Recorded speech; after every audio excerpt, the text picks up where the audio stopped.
You might be thinking to yourself, why did they use poetic language? Why didn't they just write down simple, natural sounding language? This poetic language is very powerful and really shows the thoughts and meditations and helps you envision what Jonah was experiencing. The language is very powerful and inspiring, and it's one that we can relate to easily and understand Jonah's experience.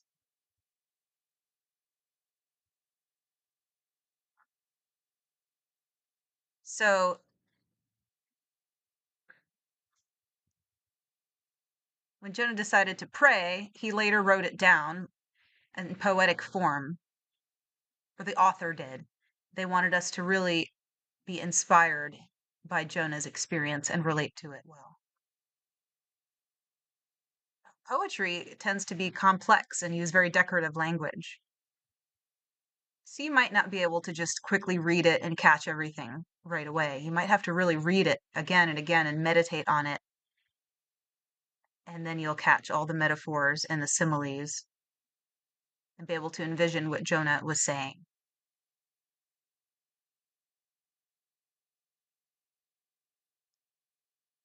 Now, the Hebrew language has its own form of assimilation and or of alliteration rather, that's different than English, and they play with language in a different way. And ASL has its own forms of ways of doing metaphors and playing with the language, and also with alliteration. So things are moved around in different ways in the different languages. Things are expressed through facial expressions in ASL. So when we were working to translate this prayer, we had to incorporate ASL features into the prayer so that the audience, the intended audience, can understand it. So watch this, for example. I was choking, or my life was fading. You see how the hand shape moving is very similar to alliteration in spoken language, and the facial expression is also helping to support the message. So here's a different example. They bow down to idols and serve them. You see the repetitive motion of the sign bow, bow, bow, same hand shape over and over again. And then they use the opposite hand shape for serve. So that's a way that poetry can be done in ASL.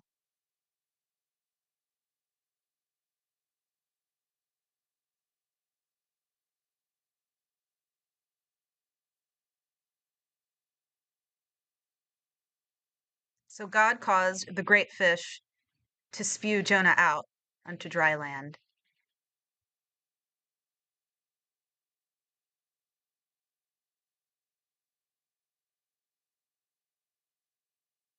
Again, Yahweh told Jonah, go to the town of Nineveh, this great city, central, major, important city. You're to go and you're to give them this message that I'm giving you to all the people there.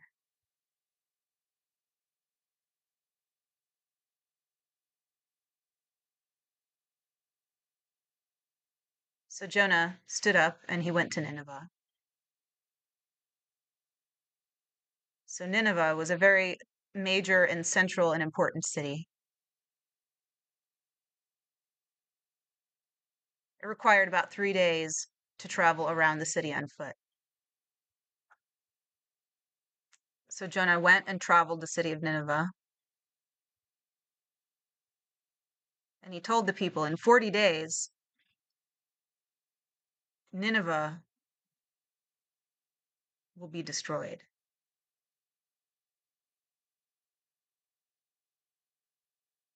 So I have two quotes I want to expand upon. The first one is one that is talking about going into Nineveh and traveling all around Nineveh and it requiring 3 days. So you look at some English Bible translation and you might see this a phrase that look like 3 days walk. So that might mean that after going into the city, it requires 3 days to walk throughout the whole city. to see the whole city. It might mean that, yes. But it could also mean the process of getting into the city and meeting with the leaders of the land might require 3 days. For example, he would need to meet with an ambassador because it's a different country. So you have to follow certain procedures in order to do that. It's not automatic. You have to get permission to meet with different leaders. You can't just go in and whenever you want, much like we couldn't just go into the White House and give messages whenever we wanted to. We have to get permission, and there's a process. There's some red tape to communicate with the leaders of the land. So Nineveh was a huge city, and the governments had a process and a way of doing things like we have to, in just like we have ways today.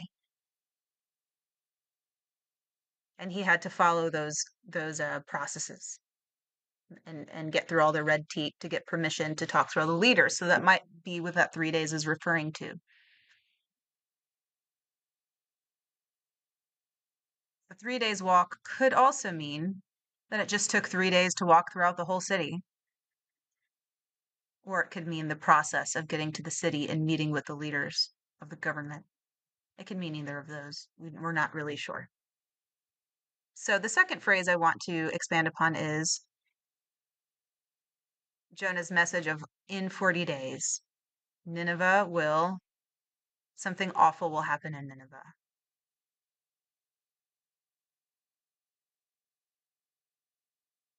So there are only 5 Hebrew words that relate to that phrase briefly.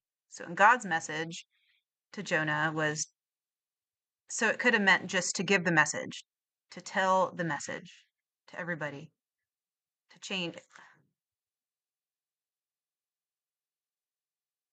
So the message here is kind of ambiguous. So it could mean that the city will be destroyed, could mean that people will get sick and die, or it could be that an army will come and seize the land and pillage it and destroy it. It could be that lightning was going to come destroy the country. We just know that something was going to happen. For example, Nineveh's king, maybe they would have a new king. So something would happen, not necessarily be destroyed in any particular way. So many different things that could happen to Nineveh here. We don't exactly know. It's not in the message. It's very vague. So Jonah's simple message was the same every time.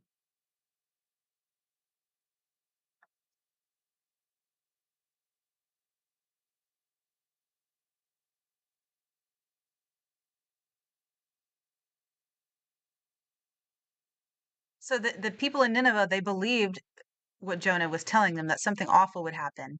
So they all decided to fast from the least to the greatest, the least important to the most important. They all fasted. The poor and the rich, they all fasted and they put on burlap, which is like a rough cloth.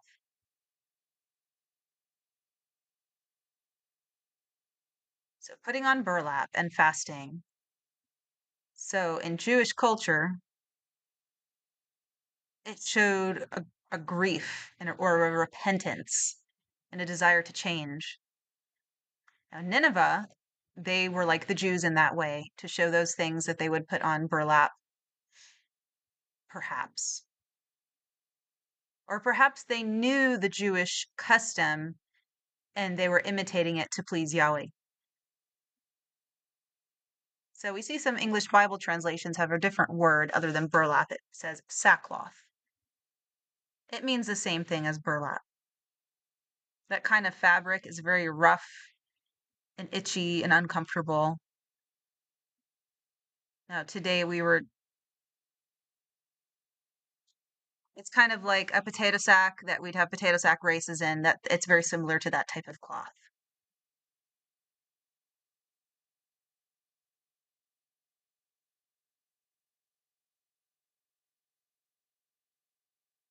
Now, notice the people of Nineveh, according to the book of Jonah, they didn't ask Jonah, "What are we doing wrong?"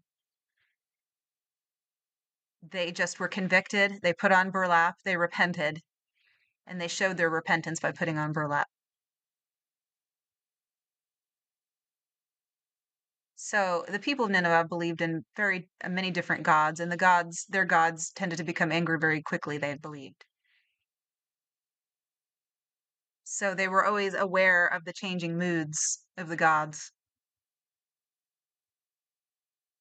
If something awful happened, they thought because one of the gods was angry with them for doing this or that or the other. So they might pray and try to convince the gods and to appease them and to calm their ire. So the Ninevites quickly did all these things. They repented, put on burlap, and they wanted to quickly appease Yahweh. So that comes up in the Bible a lot. People believing that different gods are getting angry and people trying to appease them.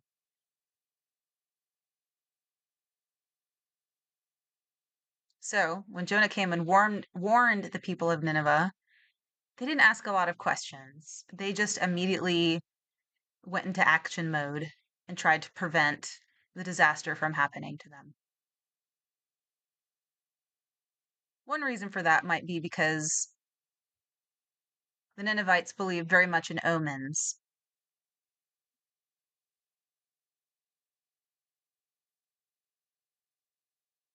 They believed if something good happened, it was some sort of sign, or if something bad happened, it was some sort of sign that this would continue. So their culture, they were always very cautious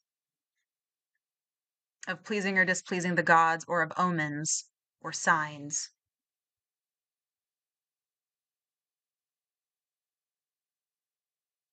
So it seemed in Nineveh, there had already been some disaster that had befallen Nineveh. So they were aware of that possibility. So one of those could have been an eclipse or an earthquake or a flood. They may have experienced these things over a period of many years. And so people were already anxious about these things. And they were already concerned. So no, when Jonah came with his warning, they didn't ask lots of questions. They just immediately took action to try to prevent the disaster from happening.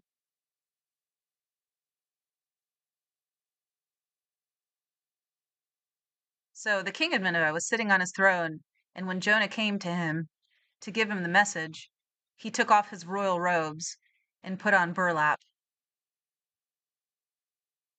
and he sat on a pile of ash. The king made a decree to all the land of Nineveh.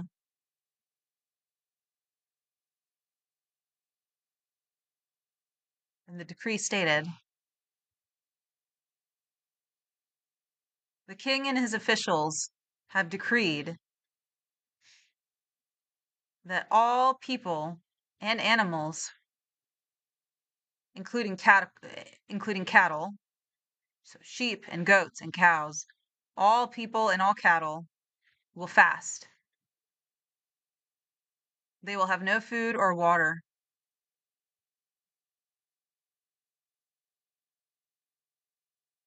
So all the people came and put on burlap along with the cattle, and they cried out to God, and they begged for his forgiveness. And they decided to turn from their wicked ways and decided to stop hurting others, harming others. And they thought, perhaps God will look down on us, and his fiery anger he will set aside, and he will change his mind, and this disaster will not come upon us. Perhaps we will not die yet.